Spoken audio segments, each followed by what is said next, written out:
everyone. Today we're taking a look at the German King Tiger. So this is Tamiya built from 1993, I believe. At least that's what the copyright symbol says. So it's 1/35th scale, part of the miniature series number 164. It's very good quality for 1993 kind of standard.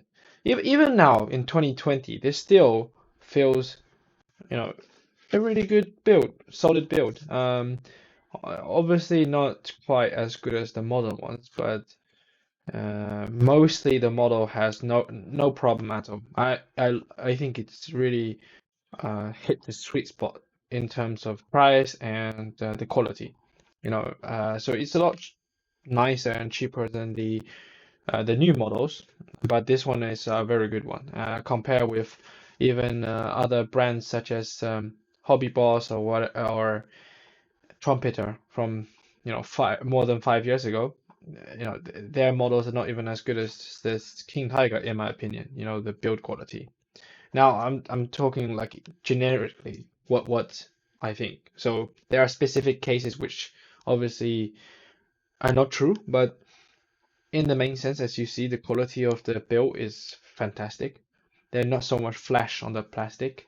Um, and the instruction menu and so on are exactly what you would expect from Tamiya. So you can see right now we have the sprue for the wheels and the sprockets and everything. So you have two of these. One thing I would say that they could do a little bit better, improve on. Tamiya, they they engraved the sprue kit, whether it's A or B or C, in a very small corner, in a small fashion. So if you look at what other brands does, like Meng, or you call it Ming or whatever, they have a very big sign that says popping out from the plastic, sticking out. That says if it's sprue A or sprue B. So that's much easier for me to see. Now, if Tamiya kits end up having more than 4 sprues or 5 or more, I tend to use a masking tape and tape it on one of the edges and write with a clearly visible pen, whether if it's A or B. The rear panel that we're looking at right now, it's printed in a very good quality, So compared with other brands, you might have to even fit those little parts on it with glue. But with Tamiya, you're not expecting so many parts, so it's already printed on the mold already, on the plastic. And if you've used Tamiya kits from the 90s till now, or maybe even 80s, the quality of the plastic is very nice. It's probably the best out there. And this is the decal sheet. As you can see, you have a choice of what you want. Now, because I custom build my models for my clients, um, he wanted to have it in a specific way.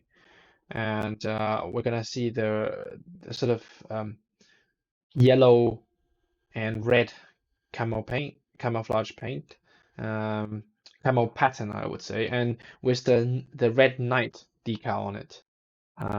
So that's not the usual one you see on a Tiger 2, but it will look very good. Okay, I promise you on that. So this is the instruction menu if you want to take a look. Now the best thing about Tamiya is that they're so good with their instruction menus. They do a very clear job of what you have to do. There's almost like no time where I feel, gosh, where do I do this? How do I do that? Whereas if I use another brand, I'm not gonna mention the name, but I think you might know, the cheaper brands out there. Sometimes you don't even know where you can put the wheels. It is frustrating sometimes, and sometimes you have to look 2 or 3 steps in advance. Otherwise, you're not gonna be able to understand. Oh, how comes that part is in this illustration painting, this drawing, but not in the previous one? How did it just suddenly pop on? So a lot of the drawings are not so clear, but Tamiya does an excellent job at it. That's why every beginner modeler should use it. So if we look at it, Here it tells you even the exact Tamiya paint you want to use to paint those specific part, which is very handy, really. Um, Very nice to know what paint you want to do. You can put onto specific parts. And overall, the book is the booklet is very short. Um, and the tracks, oh my God, compared to the old tracks from the 70s, you no longer need to melt the tracks. If for those of you who don't know, the rubber, well, plastic, I would say, tracks. And now, well, the ones from uh, you know, the last 2, 3 decades, you glue them on. Before, you have to melt it using a hot screwdriver or something, a flat screwdriver. It's ridiculous. I broke so many tracks just by doing that. So it's nice that they've done it in a better way for the last few decades. So you get what you pay for, essentially. The older the model kit, the worse the quality, but the cheaper. So it is usually. So this one hits the sweet spot between the price and I think the quality. You can see that there's not really much of an interior of the tank. You do get the ammo racks you can put on, but there is no ammo, so you can buy that I think as aftermarket parts. And the different camo painting schemes they tell you. And right now I'm pointing at the way Tamiya teaches you how to make antenna. Now, because I deliver my products via the uh, Hermes or Royal Mail, I can't really, well, when I box them, I can't keep the antennas on because the antenna will be broken. So I tell my client to, well, I will tell him how to melt it. Um, Basically, as the diagram shows, just take a bit of sprue, about I would say 5 centimeters long, heat it up in the middle and pull it until you get a straight, long, straight, thin line, and then you just wait until that falls down, and it would make a nice antenna out of it. You cut the two end and you stick it on the right sides. And usually, how I deliver that is I put it inside the hull of the tank, and then so that I give like 5 or 6 piece of sprue sticks that they can practice with in case they mess up. And now you see that I'm sanding the parts.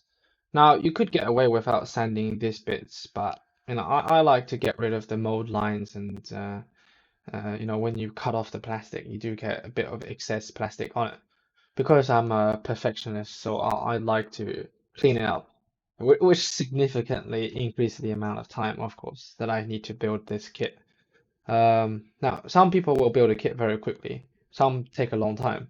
It just depends on the sort of quality and standard you want to do. Now, most people probably are about the same, speed in terms of reading manuals and cutting bits and pieces together. So the real difference between the time it takes to build a model is really, how much you clean up the plastic and how much effort you put in to make it perfect. Now, I decided to glue the road wheels together because they made sense actually. If I didn't glue them together, they would fall off the suspension arms. I keep forgetting the vocabulary for these things. And now you see I'm trimming the correct sized mesh net for the engine deck. And well, they do give you this piece of cloth you put on. Now with more modern kits, you just get photo etch parts that you put on, which is much easier, much nicer. So that's how you tell between a 1990s Tamiya model with a slightly newer one. Is that this one you see the mesh you have to put it on by yourself by cutting it, which is not as nice as the photo edge parts really. And I speed up everything just to make sure that you're not bored by it. And I skipped some parts, unfortunately. I forgot to actually record all of it. But next video, I'm pretty sure I will record it in much more detail. And you see that the interior of the turret is not so detailed. You do get the ammo racks and the cannon breech and everything.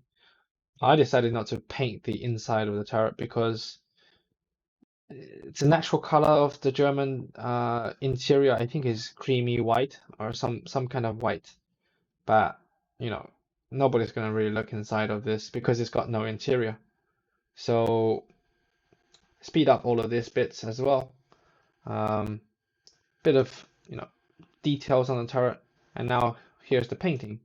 First of all, I base coat it in black, and then I spray the dark yellow on top of it.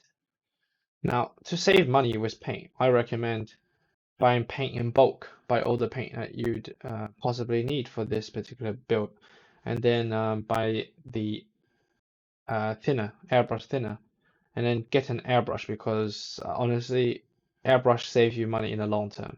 If you're looking to just build one or two odd models, then you can use spray can. But if you're looking at building models on a weekly basis or monthly, even monthly basis, I recommend a airbrush. I got mine pretty cheaply, about £100 for the whole thing. It's not loud.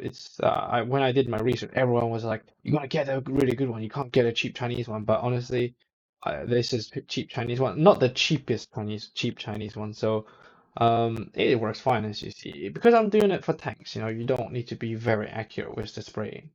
Um, it is 0.3 millimeter nozzle size, and coloring in the tracks. I do the coloring of the tracks and the cables and machine gun whatsoever after I paint it, of course. Otherwise, when you spray paint it, you're gonna lose all the coloring on it anyway. So after I apply the dark yellow and red, then you apply the metallic color, and then you weather it in the end to make it more realistic. Honestly, there's a big difference between models that you weather and you don't weather as much. Now, my client likes a slightly new tank, not completely new off the factory line, but relatively new. So that means not too much weathering, not excessive, not so much rusting. So I only apply a little bit of rust. And from the local pound store, I bought these sponge sticks, which is, to be honest, very um, useless. I mean, you can do it without the stick, but it was in a pound shop, so I picked it up. And applying some yellow rust on the metallic part. Note that you must apply this to the metallic parts and not on the whole, otherwise it might look a bit out of place.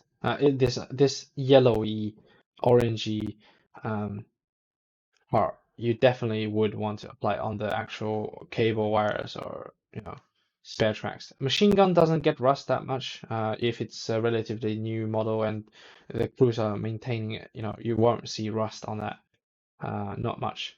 Now, if you're trying to do a diorama on a model that's been destroyed or something, you can put rust everywhere. But as of my case, the client wants a really new looking Tiger, so I added some I think chromium silver on the tires. I dip the paintbrush on some paper so it's not so wet, and then I brush on it with the chromium silver so it looks like the metal has been worn, the paint has been worn off a little bit because of friction. And then you paint the mud, a little bit mud. This is very thin mud I got from Vallejo. And that's the finished model there with the decals that the client wants. Now, if you would like to order a model from me of any build, um, I will deliver that for you if you're in Europe. Um, Now, I don't charge a lot really. I do it for a hobby, so the price wouldn't be very high. Honestly, it's highly affordable. I don't do it for a living. I do it as a hobby. So basically, I build it, and I can't really keep all of the models at home, so I've got too many of them. So I just like to do it for other people, and when people appreciate that as an artwork, I feel very happy about it. So yeah, do reach out to me if you want a specific model built. And you can see the picture of the model before painting and after painting. And this one you can see the details of the weathering on the tank. It's very nice. And I put it on my diorama. Um, and obviously I removed the mud guards on it as well, just to make sure that uh, the tracks are sticking out, and it is what the client wants. So at the end of the day, whatever is requested, I deliver that. And hopefully you have enjoyed the video, and give me any feedback in the comments below, and subscribe to the YouTube channel. And I've got an Instagram account called Military Scale Model, so check that out as well. I do daily updates on what I'm building. I try to make it very interesting. So yeah, please follow that as well, and see you next time.